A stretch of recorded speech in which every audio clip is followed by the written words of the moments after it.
Ladies and gentlemen, the 45th and 47th President of the United States, Donald J. Trump.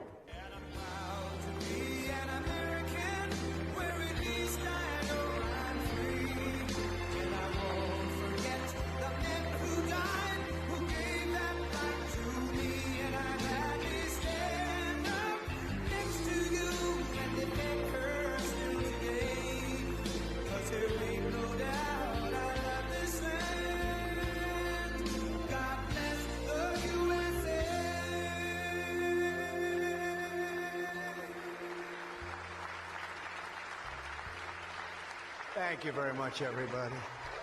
What a great song that is, but we'll cut it a little short because we have some business to discuss. What a group of smart ones we have in front of me today. That's about as good as it comes. Up here, the brain power, the greatest power of them all, the brain power. Well, I'm thrilled to be here with so many tech leaders and luminaries as we take historic action to reassert the future which belongs to America, always has belonged to America. We just lost sight of it on occasion. And I just want to start by stating that we've just concluded our big trade deal with Japan and numerous other countries in addition, as you know. But on the Japan deal, because it was literally just signed, it gives us a sort of signing bonus. So I'll bring it into sports talk, a signing bonus. Like you have signing bonuses too, I understand. Getting a lot of money, 100 million, that's not bad. But that's not as good as the signing bonus we got. We got a $550 billion signing bonus for the country. And we had the tariff at 25%. As you know, we had a tariff at 25%. And these are great people that we negotiated with, but we agreed to reduce it to 15 based on the fact that Japan has agreed for the first time ever to open up its country to trade so that all of our American businesses and business geniuses, including many in this room, can go out and do business openly and freely in Japan, a very rich and prosperous and profitable and wonderful country, frankly. And we will pay a zero tariff as we do business in Japan. So we're paying zero, they're paying 15. We're getting $550 billion. And to be exact, it's 90% of that, but we control the whole lot of it. And it's really been great. And they're very happy, and their stock market went up, and our stock market went up, and that's supposed to be the way it is. Ours went way up, and theirs went up. And we've made numerous other deals like that.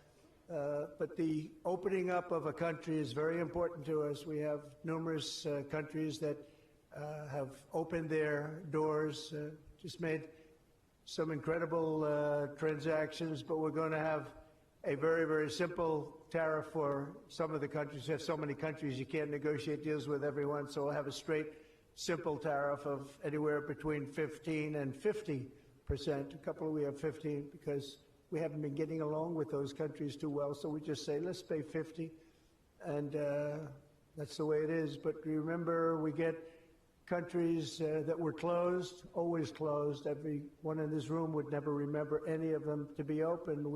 We've offered such a deal to the European Union, where we're in serious negotiations, and if they agree to open up the union to American businesses, then we will let them pay a lower tariff. So the tariff is very important, but the opening of a country, I think, can be more important if our businesses do the job that they're supposed to be doing. Such openings are worthy of many points in tariffs, and they're a good thing, not only for, as an example, Japan or Europe, but certainly a great thing for America because it allows our businesses to go out and fairly compete and do really well if they compete properly, like the people that I know. Everyone in this room practically I know has competed very successfully. I haven't seen any, and I know the losers just like I know the winners. I tell you, I don't see any of the losers here. But now if some of the countries that pay 25% or more on orders complain. Remember that Japan was willing to pay upfront the $550 billion for that privilege of negotiating with the United States of America. We also made a deal yesterday with the Philippines and Indonesia, which in both cases will be opening up their country. And we're in the process of completing our deal with China. And as you know, the UK, we made a deal. It was a very good deal for everybody. Everybody's happy. It's always nice when everybody can be happy. But mostly we'll be charging straight tariffs to most of the rest of the world because we have over 200 countries. People don't realize that's a lot of deals. Even if you're like me, a deal junkie, that's a lot of deals. That would be too much for anybody. Ooh. How did we do with this country that I never heard of? We got a lot of deals cooking, but America is taking in hundreds of billions of dollars like it never has before. Investments into our country at the highest point ever in history, and we've just really been opened up for business for 3 of the 6 months. The first couple of months, we got ourselves all set, done a great job with our military. As you know, you saw that 2 weeks ago when you saw the way those incredible B-2s flew into Iran and took out an entire nuclear potential deadly force. But I want to thank some of the incredible people that I see before me, including White House AI czar David Sachs. He's been great for organizing this very important summit, and especially for putting it in D.C., where it's a little bit easier. I don't know if it's easy for you, but it's a hell of a lot easier for me. Along with his colleagues at the All In podcast, which is very good. I did that podcast a year and a half ago, and I said, this is something that was pretty new, pretty raw. Everybody I knew saw that podcast. I said, well, he's got something pretty good. Who is that guy? He's a smart guy, by the way. I think if I ever get in, which at the time people were saying I had a shot, not as good a shot as it turned out. We won in numbers that nobody believes. We won every swing state. We won by millions and millions of votes, winning the popular vote. We won with the districts, as they would call them, 2,750 to 505. And that's why the map is almost completely red, except for a couple of little blue areas on each side of it. But it was a great experience, frankly, for me, and hopefully it's a great experience and been a great experience for our country, because they're saying we had the greatest 6 months that a president has ever had, the opening 6 months. And I'm not even sure, maybe 6 months, I'm not sure it's the opening, but let's call it the opening 6 months. It sounds a little bit nicer. I want to also say hello and thank to Chamath and his wonderful wife, Nat. Thank you very much for being here. Thank you very much. It was great seeing you again. Great couple. David Friedberg and even, as we know, Jason Calacanis. I say even. Thank you, Jason. Thank you, Jason. I appreciate that. Yeah, he's a good person. Thanks as well to the Hill and Valley Forum and our future Undersecretary of State, Jacob Hellberg. Good work. Go stand up, Jason.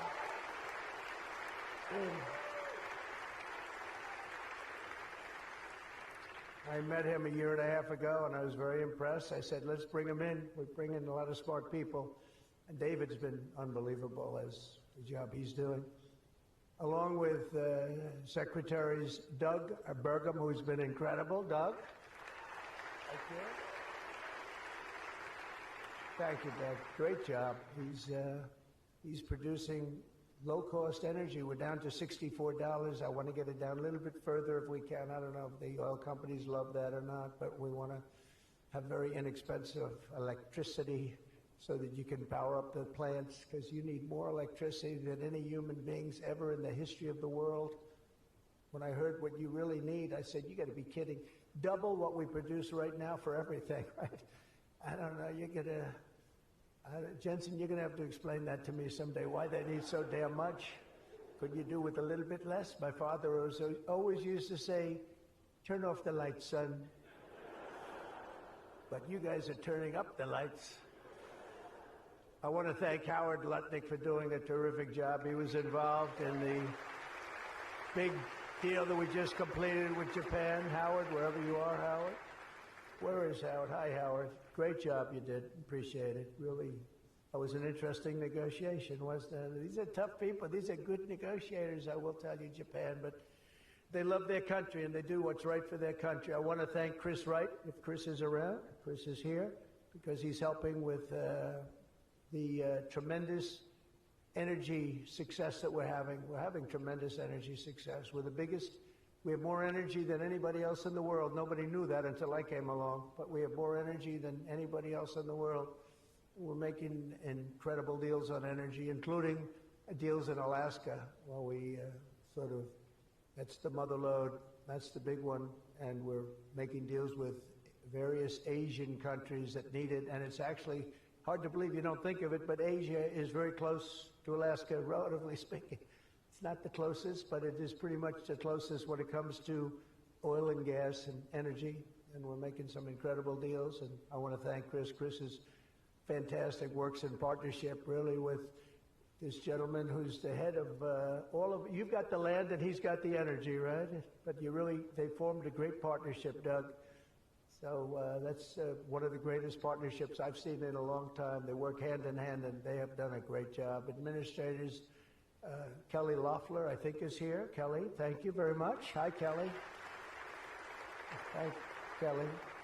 And probably the most important man in the room, and I say it in all sincerity, more important than Doug and Chris and all that energy they're producing. He's a man that produces fast permits on the environmental impact statements. He gets them done. I said, Lee, you have 1 week for nuclear, and you have a couple of days for oil and gas, okay, for the approvals. And we kid, but you know, he really is. He's knocking them out fast. He's knocked out a lot. A lot of you guys have started your plants already, and you've already had your approvals. So where's Lee Zeldin? Is he here? He is so great. This guy, he is so great. That's why he has a slightly better seat than I gave to Doug, you see? He's doing a fantastic job in a lot of ways, but he's doing a great job, and he's getting fast permits, and safe and good and everything else, but he's moving them along rapidly, already given some. And, you know, one of the most exciting things we'll talk about in a second is the fact that you're going to build your own electric producing plants when you build whatever you're building. And it's different things, including automobile factories, which are going up all over the place. You'll see them starting soon. They're moving into our country because of the tariffs, because they don't want to pay the tariffs. They're moving into our country at a record speed. But the ability to build your own electric plant, not having to rely on a 100-year-plus old grid. And then if you have electric capacity extra, you're going to sell it into the grid, make some money, but you'll sell it right back into the grid. Director of the Office of Science and Technology Policy, Michael Kratsios. Michael, thank you very much. Thank you, Michael. As well, it's supposed to be taking a vote right now, a big vote. Senator Ted Cruz. Is Senator Cruz here? Oh, look at my senator. Why aren't you voting? I think we lost David McCormick, who's voting. So is David here? Because you're supposed to be voting, Ted. I don't know. I'll tell you what, this man works hard. Ted works hard, and he works good. And a very special thanks to some of the top industry leaders here, including somebody that's amazing. I said, look, we'll break this guy up. This is before I learned the facts of life. I said, we'll break him up. They said, don't say it's very hard. I said, why? I said, what percentages of the market does he have? So he has 100%. I said, who the hell is he? What's his name? His name is Jensen Huang, NVIDIA. I said, what the hell is NVIDIA? I've never heard of it before. He said, you don't want to know about it, sir. I figured we could go in and we could sort of break them up a little bit, get them a little competition. And I found out it's not easy in that business. I said, supposing we put the greatest minds together and they work hand in hand for a couple of years, He said, no, it would take at least 10 years to catch him if he ran NVIDIA totally incompetently from now on. So I said, all right, let's go on to the next one. And then I got to know Jensen, and now I see why. Jensen, will you stand up? What a job. What a job you've done. Yeah. Great. He's a great guy, too. Lisa Su of AMD. Lisa? Lisa? Thank you. Congratulations. Great job. Sham Sanakar of Palantir. We buy a lot of things from Palantir. Where are you? Are we paying our bills? I think so. We just made a deal with the European Union where they're going to pay the United States of America 100% of the cost of all military equipment. They're going to ship it to the European Union, and then they'll distribute it, and much of it will go to Ukraine. It's been a long time since you've heard those words, because we're in for $350 billion. But now we send it to Europe, and Europe pays, and they were great. We had a tremendous NATO meeting a few weeks ago, and it was pretty amazing, actually, what happened. They agreed to go from 2% to 5%, and they had 2% where they didn't pay. They have 5% where they've already paid. That's a big difference. That's trillions of dollars, actually, trillions. But they're going to spend that money in the United States with our defense companies, and we're going to send it to them, and they'll distribute the equipment that we send. So that's the way it should have been 3 years ago, frankly. And Jeff Sprecher, the other half of that incredible family, is he here? Is he here? He's a fantastic guy, international, intercontinental exchange, and he's been a friend of mine for a long time, the husband of Kelly, who's really doing a good job. You are really doing a good job. Small business, which is actually big business if you add it all up, right? It's probably the biggest bank there is, but they call it small business, and she's done a fantastic job. Thanks, Kel. Say hello to Jeff. As we gather this afternoon, we're still in the earliest days of one of the most important technological revolutions in the history of the world. Around the globe, everyone is talking about artificial intelligence. I find that too. Artificial, I can't stand it. I don't even like the name. You know, I don't like anything that's artificial. So could we straighten that out, please? We should change the name. I actually mean that. I don't like the name artificial anything, because it's not artificial. It's genius. It's pure genius. And its potential to transform every type of human endeavor and domain of human knowledge, from medicine to manufacturing to warfare and national defense. Whether we like it or not, we're suddenly engaged in a fast-paced competition to build and define this groundbreaking technology that will determine so much about the future of civilization itself, because of the genius and creativity of Silicon Valley. And it is incredible genius. Without question, the most brilliant place anywhere on earth. America is the country that started the AI race. And as President of the United States, I'm here today to declare that America is going to win it. We're going to work hard. We're going to win it.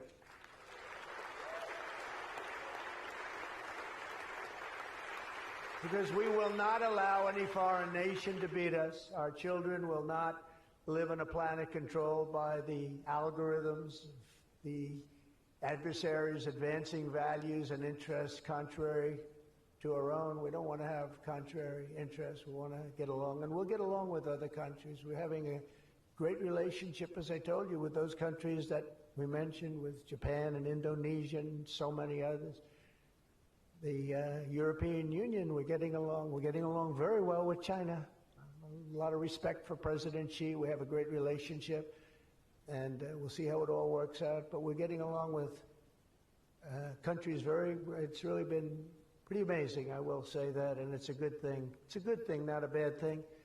So from this day forward, it'll be a policy of the United States to do whatever it takes to lead the world in artificial intelligence. Such an important thing happening. This is really something that nobody expected. It just popped out of the air, and here we are.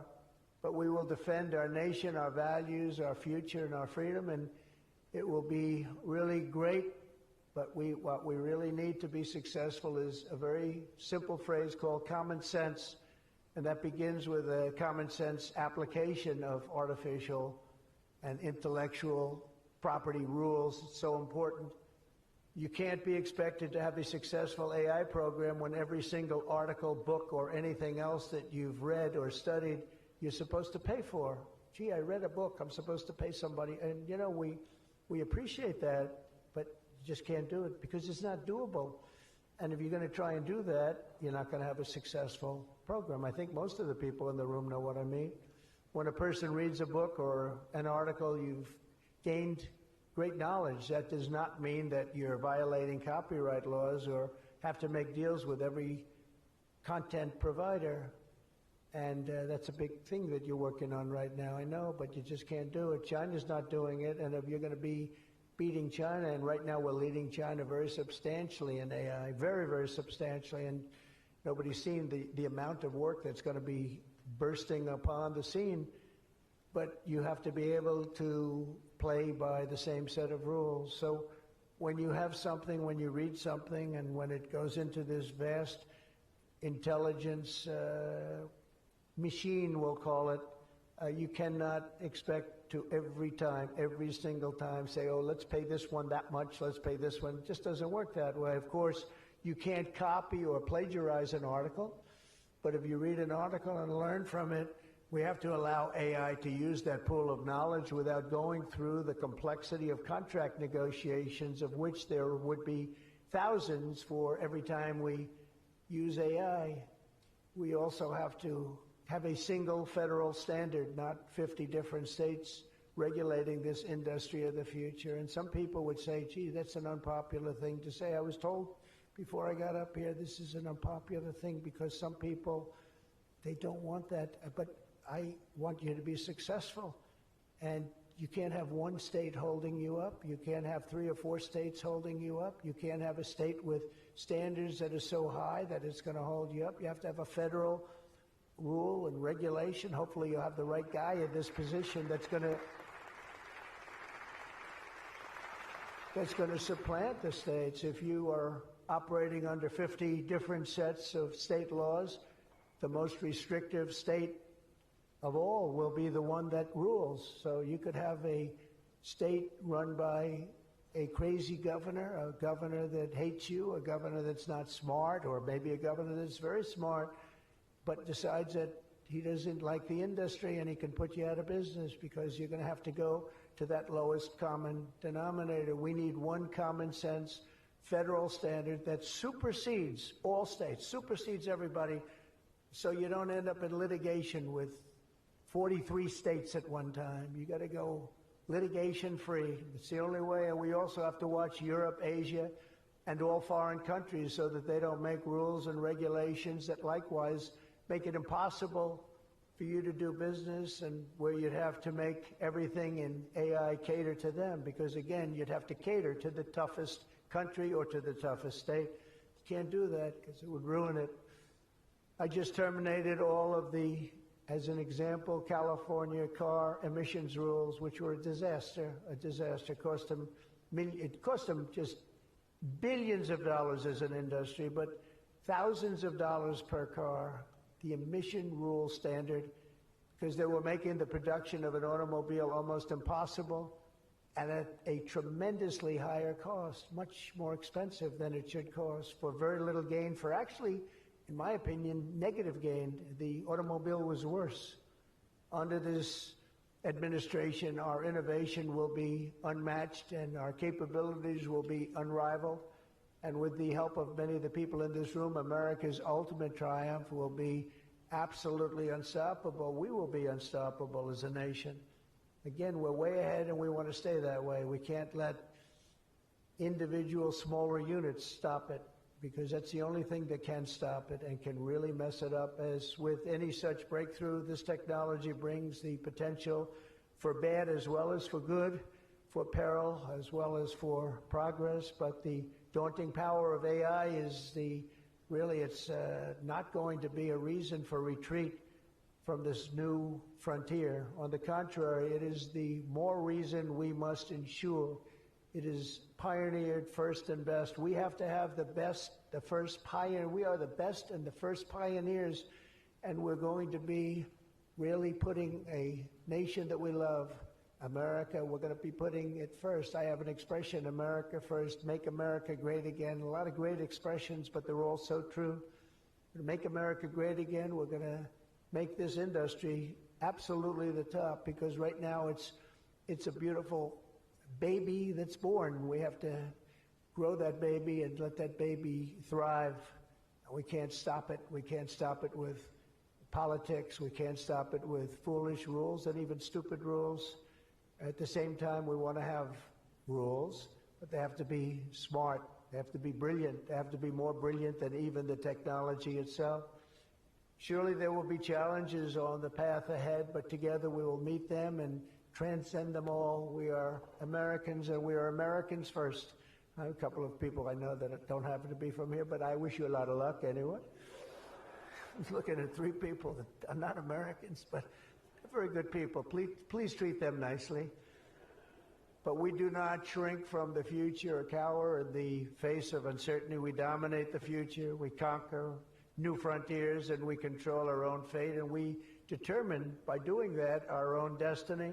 Winning this competition will be a test of our capacities unlike anything since the dawn of the space age. I believe that.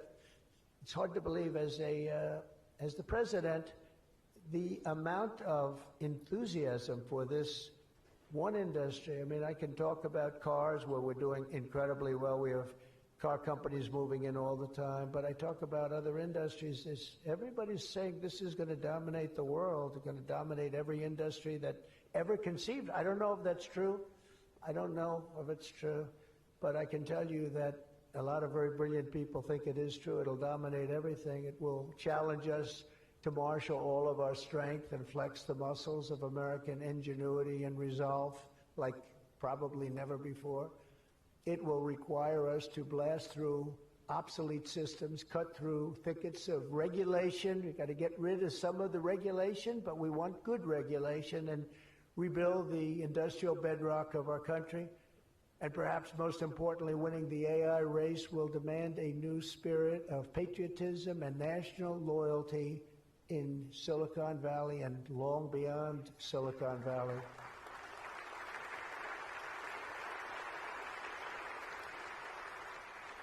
For too long, much of our tech industry pursued a radical globalism that left millions of Americans feeling distrustful and betrayed. And you know that. Everybody knows that. Everybody in this room certainly does. Many of our largest tech companies have reaped the blessings of American freedom while building their factories in China, hiring workers in India, and slashing profits in Ireland. You know that? All the while dismissing and even censoring their fellow citizens right here at home. Under President Trump, those days are over. We need U.S. technology companies to be all in for America. We want you to put America first. You have to do that. That's all we ask. That's all we ask. To partner with our tech geniuses in achieving this vision today, we're releasing the White House AI Action Plan. Big stuff. Signing it right after this. In fact, I see it sitting right there. Maybe I should just sign it right now. Who the hell has to make the rest of this speech, right? But here are the pillars of the strategy. First, my administration will use every tool at our disposal to ensure that the United States can build and maintain the largest, most powerful, and most advanced AI infrastructure anywhere on the planet. America needs new data centers, new semiconductor and chip manufacturing facilities, new power plants and transmission lines. And under my leadership, we're going to get that job done, and it's going to be done with certainty and with environmental protection and all of the things that we have to do to get it done properly. Virtually all of these large capital investments can be and should be made by the private sector. And they want to do that. They just want to be able to do it. But for that reason, America must once again be a country where innovators are rewarded with a green light, not strangled with red tape so they can't move, so they can't breathe, and that's not going to happen. You're going to see things that you've never seen in this country before. So often, and I've been watching for many years, I've watched regulation. I've been a victim of regulation. A zone change that takes 6 years for a building in Manhattan or whatever. But I was good at zone changes, but it took a long time. By the time you got the zoning, the market changed. You didn't want to build the building. You say, well, but in some cases that made you lucky, didn't it? Huh? In some cases, not too many people understand that in this room, but in some cases, waiting for that approval as the market collapsed was a good thing, not a bad thing. But it's time to reclaim our heritage as a nation of builders, and that's why, upon taking office, I signed a historic executive order directing that every one, and this is so important, for every new regulation, 10 old regulations must be immediately eliminated. So we have old regulations that clog up the books that don't even mean anything anymore. You know, in my first term, I had more regulation cuts than any president in history times 4, and that included 2-term presidents where you're talking about 8 years. We had more than any other president, and I think we may even top it this year. We may very well be able to top it during this period of time because you're really, you are a regulation-prone group, and we're looking to get those regulations out of your way so you can use your genius. Earlier this month, we also enacted the largest tax cuts in American history when I signed the One Big Beautiful Bill into law. And I think the most important thing in the whole tax cut, in terms of pure economics, and I think one of the reasons that my first, we had the most successful economy in history during my first term, and I think this is going to blow it away. So far it is, and I think this is going to blow it away. But the reason we had was I had expensing at 100%. And what we did is we included 100% in this bill, expensing for all capital expenditures, including investments in factories and equipment and structure. Structure wasn't included last time, so even structure, and you're able to write it all off immediately. That's the biggest thing, not 38 years, not 42 years. You're able to write it all off immediately. And this time, we've made it for 10 years, not for 1 year. We've made it for 10 years, so you have a much longer period, but I'd say get out and take advantage of it. I think that's one of the reasons that we had such an incredible success with the first tax cuts. And one of the things that this bill does is it extends the first tax cuts and makes them permanent. And in addition to that, we were granted other taxes like no tax on tips, no tax on Social Security, no tax on overtime. A lot of great things. One of the things that I mentioned, not so pertinent here, but if you're in the automobile business, it's pertinent. I said, why is it that people like us always are looking for expenses and deductions, and people that buy automobiles that really have to go out and borrow money to buy a car, why aren't they allowed to deduct the interest on their loan to buy a car from their income tax? And we got it approved. We got it approved. And that is such a big thing. And I think that's going to be such a big thing for the automobile industry. We're going to be making more cars. Within a few years, we're going to be making more cars than we made in the very beginning, in the super prime. We lost almost 50% of our automobile business to Mexico, Canada, and various other places, as you know, in Europe and in Asia. And now we're getting it back. We're getting it back in record numbers, and I think we're going to be topping any amount. In a few years, we'll be making more automobiles than we've ever made in the history of our country, including what I call prime time. My administration is also pursuing a future of all-out American energy dominance, and on day one, I terminated the Green New Scam. You know what that was? You were all victims to it. Perhaps the second or third greatest scam in the history of our country. I would say the first was Russia, Russia, Russia, and we had a couple of others too. But the Green New Scam was one of the greatest. It's so ridiculous what they've made you do. The carbon footprint. They talked about the carbon footprint, and then Obama hops onto a 747 Air Force One and flies to Hawaii to play a round of golf and comes back. What about the carbon footprint? No, we didn't like that. And what Biden has done is absolutely terrible. He made it impossible, almost impossible for people to do business, not even talking about the border. where millions and millions of people flowed into our country, many from prisons, from jails, from gangs, from mental institutions all over the world. No, we're not doing that. We have to get them out. We've got 11,888 murderers, many of them committed more than one murder. Many of them, more than 50%, committed more murders. We're getting them out of our country, or in some cases they're so bad, we're not getting them out. We're having to lock them up because we don't want them ever to come back, no matter how good we're doing. You know, last month, you probably read, we had 0 people enter our country illegally. And over the last number of years, you'd have hundreds of thousands, literally hundreds of thousands of people a week pour into our country, totally unvetted and unchecked. And what the hell were they thinking? What they've done to our country is so sad, and we can never forget it. But we're unleashing all forms of energy, including natural gas, oil, and clean, beautiful coal. I instructed my people, in the form of Chris and Doug in particular, you are not allowed to say the word coal without saying clean, beautiful in front of it. You can only say clean, beautiful coal. It's a little embarrassing because we had somebody making a speech the other day, right? And he mentioned the word coal about 30 times because that was the subject. And he kept going clean, beautiful. I wanted to say, okay, just take it easy. You could just, got a little bit crazy, right, Doug?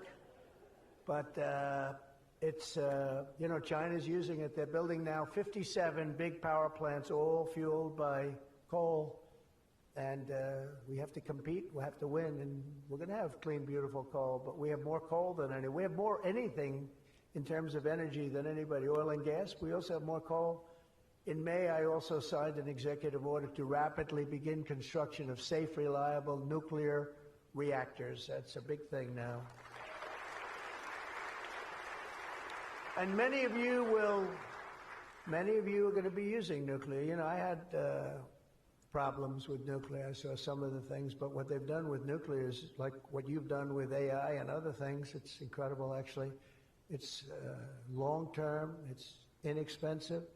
It's safe. What they've done is really amazing. So we opened up the industry. Very strict rules, but we opened up the industry, and some of you are going to choose nuclear over oil and gas or whatever it might be. Under the last year of Biden, China added 11 times as much power generation capacity as did the United States. Can you imagine that 11 times? Under the Trump administration, we will be saying those very famous campaign words, drill, baby, drill, and build, baby, build, and we will be adding at least as much electric capacity as China. We think we're going to catch them and maybe even have something a little bit extra. They're going very rapidly, but so are we. And we'll be doing at least as much, and every company will be given the right to build their own power plant. So when you build, you can build your power plant with it, and you are essentially going to become your own utility. It's a utility to yourselves. And as I said, any excess energy you're going to sell back to the grid and make plenty of money doing it. As a result of these pro-American policies since my election, we're seeing trillions and trillions of dollars in new investments. So at this moment, we have almost $17 trillion coming into this country. There's never been a period of time like that. And that's in a period of a few months. In a few months, Meta, Amazon, Google, Microsoft are all investing $320 billion or more in data centers and AI infrastructure this year. Those companies are really, they're really going at it, and they're very smart people, very good people. I got to know a lot of them. You know, I didn't like them so much the first term when I was running. I wouldn't say I was thrilled with them, but I've gotten to know them and like them. And I think they got to like me, but I think they got to like my policies maybe much more than me. NVIDIA has committed $500 billion over the next 4 years. Thank you, Jensen. I'm sure that'll be a good investment. If you're doing it, it's good. Thank you very much. It's a great statement. Last week, I was in Pennsylvania as 20 companies announced $92 billion with David McCormick, senator, great guy from Pennsylvania. $92 billion in energy and data center projects, including what will soon be the largest natural gas power plant anywhere in North America. They're going to town. It's already under construction, the largest in North America by far. For decades, we had leaders who spent their time focused on building up foreign nations, Under the Trump administration, we are going to have leaders who are going to build up our nation. This colossal investment in AI infrastructure and many other industries, for that matter, such as automobiles and so many other things, will also create thousands and thousands of great-paying jobs, the kind of jobs we want, including lots of blue-collar jobs. And, you know, our numbers are very good right now, but wait till you see these numbers in 2 years from now. It will mean higher wages and more opportunity for millions of energy workers, HVAC technicians, engineers, electricians, and the hardworking citizens who make our country run. These are great people that make our country actually run. To ensure America maintains the world-class infrastructure we need to win today, I will sign a sweeping executive order to fast-track federal permitting, streamline reviews, and do everything possible to expedite construction of all major AI infrastructure projects. And this will be done. You will get so good a service in so many ways, not only from Lee with the environment, but you need many other types of permits, and you're going to go so fast. You're going to say, well, wait a minute, this is too fast. I didn't expect to go this quickly. This is a problem. I may cause a problem in opposite, but including factories, data centers, and power plants of all kinds, the United States will have total industrial and technological supremacy. The second pillar of our action plan for AI dominance is to get the entire world running on the backbone of American technology, and I think that's very much happening right now, and I think it's going to happen. The last administration was obsessed with imposing restrictions on AI, including extreme restrictions on its exports. As you know, they made it very difficult to export. This alienated American partners and drove even our friends into the arms of China and other countries. That's why upon taking office, I repealed the so-called Biden diffusion rule. Can you imagine that? That crippled American AI exports, the Biden diffusion rule. I wonder who came up with that name, because he has no idea what it is. He had no idea what it was. He came up with a rule. I wonder who drew that one. I wonder, was that signed by the Autopen, I think, because they went to him and said, we're going to do a diffusion rule. Mr. President, what? What? It's okay, the Autopen will take care of it. It's one of the greatest scandals in the history of our country, let me tell you. Under my administration, we will maintain necessary protections for our national security, but we will never forget that the greatest threat of all is to forfeit the race and force our partners into rival technology. We're not going to do that. We're not going to do that. Okay? Not going to let that happen. That could be the end. When I traveled to the Middle East in May, every leader I met was thrilled to do business with American tech firms and with America, and they were all thrilled to meet me, believe it or not. It's hard to believe, isn't it? But they were. By the way, the most powerful woman in the world is here today. Susie Wiles, stand up, please. Susie Wiles, Chief of Staff. She can take out a country with a mere phone call. No, they just voted her the most powerful woman anywhere in the world. She might be the most powerful person in the world, I think. But she's done a fantastic, hasn't she done a good job, though, huh? Good.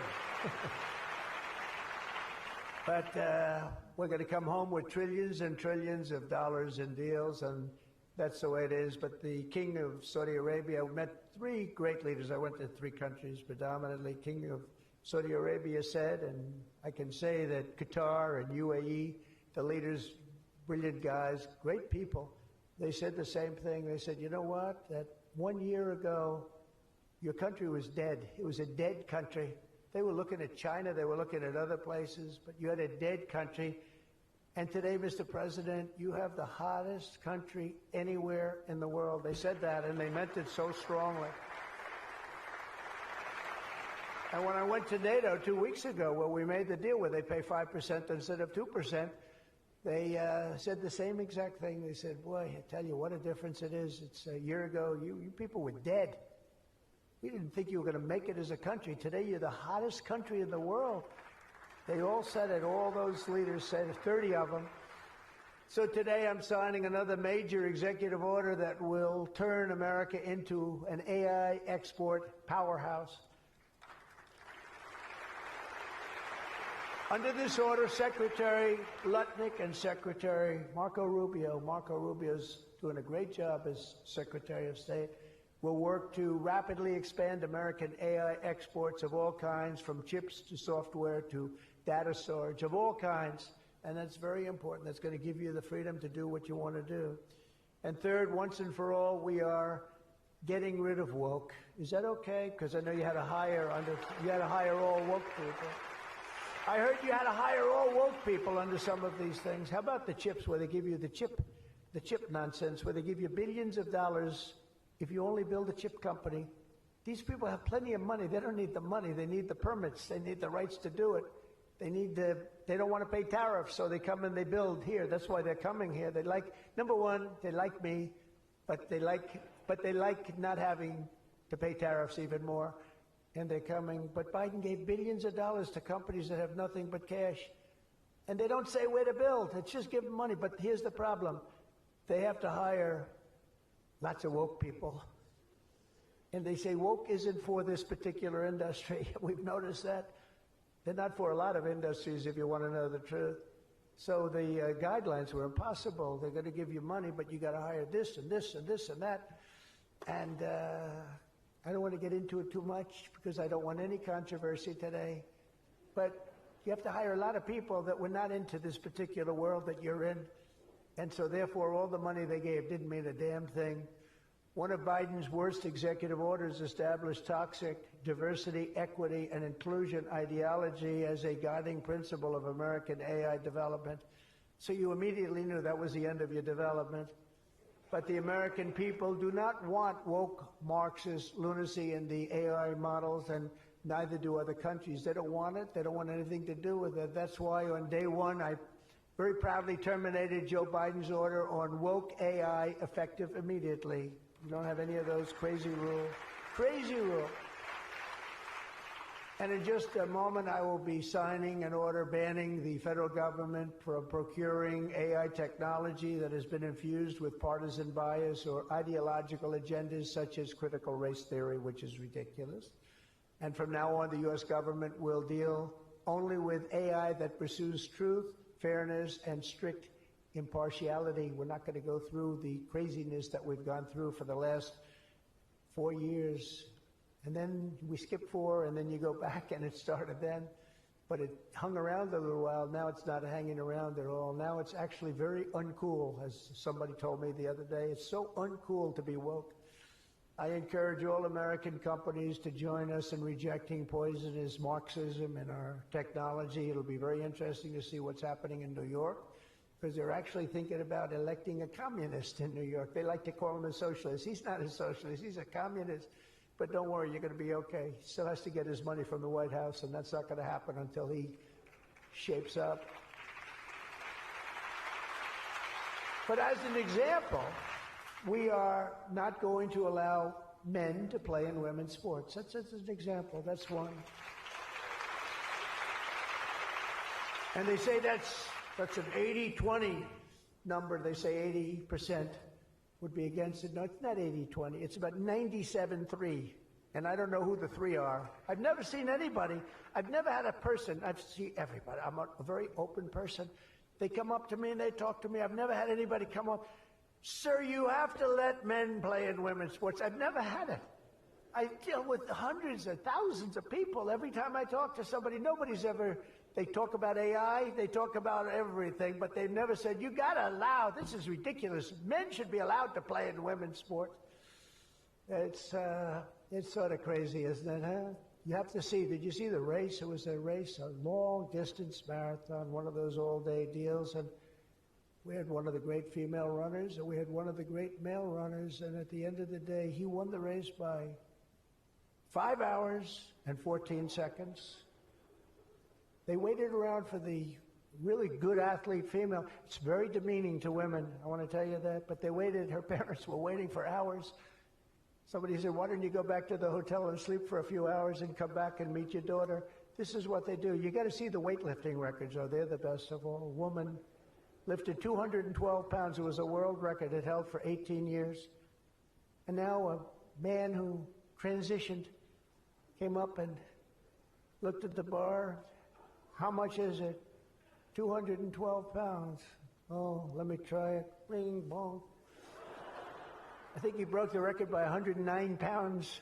It's going to be a long time. It's going to be a long time before a woman catches that. And these are great athletes and great people, and it's demeaning. And who the hell wants this? We're off of that whole standard, because I just tell you those as examples. We're off of it. The reason the last administration was so eager to regulate and restrict AI was so they could limit this technology to just a few large companies, allowing them to centralize it, censor it, control it, weaponize it. And they would weaponize it. A very dishonest group of people. You probably saw that because we caught them in the act. We really caught them. We had it before, but now we really have them. We have it where it counts. But this is the exact opposite of my approach. The unique strength of the American tech industry has always come from its startups and small tech. It comes through small. Jensen was small. Were you ever small? I think so. When you started in your bedroom, I think you were small, right? He started as very small, and now he's really become very amazing. If you regulate them too much, you kill the source of American genius and technological power. I believe that. Joe Biden had a plan to lose the AI race. I think he wanted to lose it because his plan would never have worked. It would have never been successful. You would have spent a lot of money and you wouldn't have been able to win. They didn't allow you to win, but we have a plan which only admires and respects the winners. Every citizen should take incredible pride in the inspiring feats of American innovators who are pushing the bounds of human knowledge and achievement. The people of OpenAI, Google, Meta, and countless startups are proving once again that America is impossible. You are just impossible to beat. You're not going to be beaten. We're not going to let that happen. When you do your best, when you work your hardest, and when you're allowed to be free of horrible, foolish regulation. And you're going to have regulation, but it's going to be sensible, smart regulation. There's nobody who's going to beat you. As we push even further into this exciting frontier, let us never forget that all of this prosperity and progress has come from the culture of freedom and hard work, merit, ambition, and risk-taking passed down from one generation of Americans to the next. Silicon Valley rose to wealth, fame, and glory by exemplifying these values, and it will win this race not by rejecting them, but by embracing them like they have never been embraced before. We must put America first. This is a nation that invented the light bulb, the telegraph, the television, the telephone, the computer chip, the smartphone, the GPS, the integrated circuit, and even the internet. Basically, we invented everything. What is left? We invented everything. And now it's AI. We invented everything. Does anyone have anything else to say? And now we're going to take it to a new level. But Americans were the first to fly a plane, first to harness the atom, and first to plant our flag on the moon. We mastered the industrial age, we created the digital age, and now we are leading the world into the golden age, indeed, the golden age of America. With your help, that golden age will be built by American workers. It will be powered by American energy. It will be run on American technology, improved by American artificial intelligence, and it will make America richer, stronger, greater, freer, and more powerful than ever before. And I will now do my share by going and signing a name without an auto pen. I will sign it. If we had one, I wouldn't use it anyway, but we will sign it auto pen free, and we will say, Donald J. Trump, God bless America, and God bless you, and good luck, because the race has just begun, and you're going to win it. Thank you very much, everybody.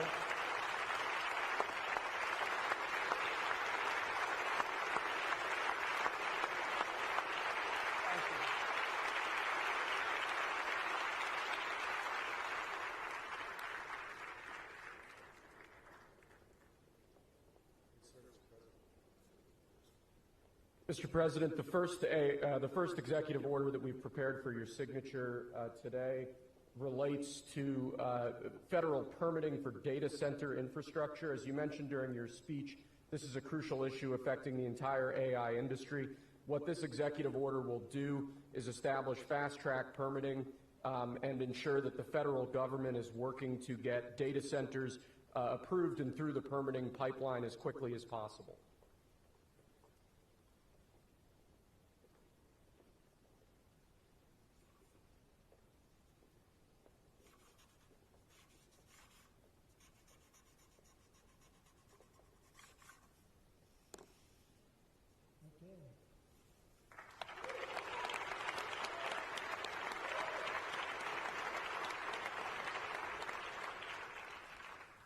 As you said before, sir, it's absolutely essential that American AI models and the American AI industry dominates the future of this industry around the world. What this next executive order will do is promote, through various instrumentalities of the federal government, the export abroad of American AI models to ensure American AI dominance in the future.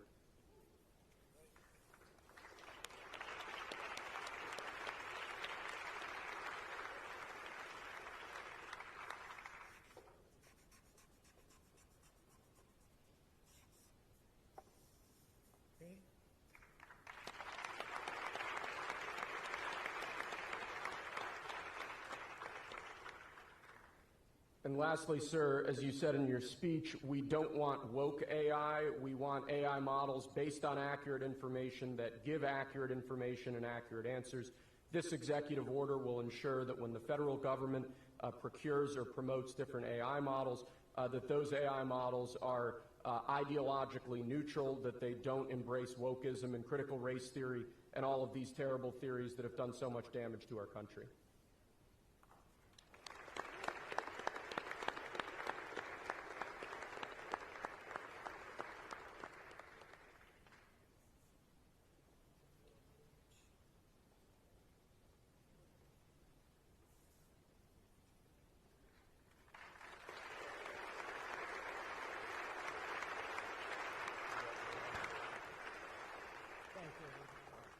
Thank you very much, everybody. Good luck. Good luck. Thank you.